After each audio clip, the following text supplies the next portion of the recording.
last game of qualifying in the PBA Scorpion Championship came down to the 10th frame for everybody. 8th place was only 21 pins behind first place, which was a mere 8 ahead of 4th. The man in first, Michael Haugen Jr., the 3-time PBA Tour titleist who climbed from 13th after the first round of qualifying all the way to the top spot on the strength of the second highest block of the evening, 1,604 pins in 7 games.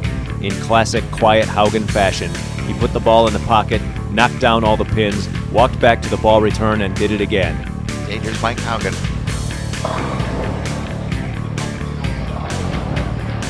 Tickles the 8 out.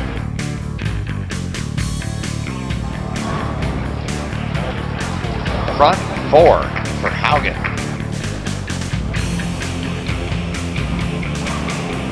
So here's Haugen up at the high end. And Haugen gets it. His final game of 247 secured his spot not only on the show, but in the title match.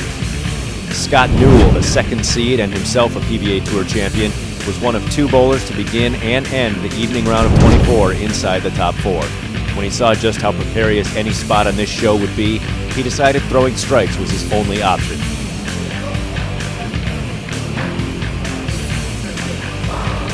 Newell splits the 8 and the 9. And that's a double for Scott Newell.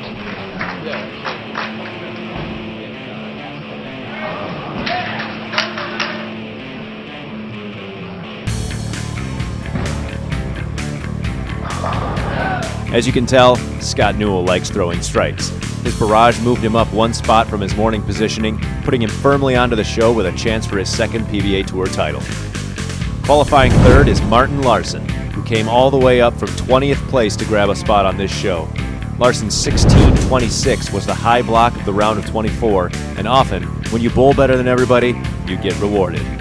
Late in the final game, Larsen's last-ditch effort, a huge string of strikes, was unavoidable throughout the bowling center due to his raucous cheering section. And then with a fill ball, it'd be a 247, so he's in the 240s. That's Martin Larsen.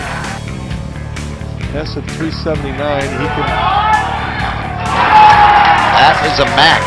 That's 406. Hess can only get to 405 if he strikes out. Larsen has won all over the world, but he's yet to secure his first PBA Tour title. What better place to erase that 0 than at the Scorpion Championship?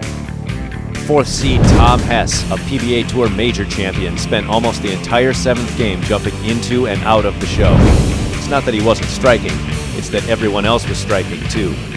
For instance, here's BJ Moore.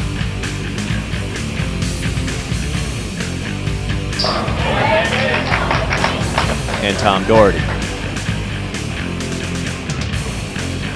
Liked it.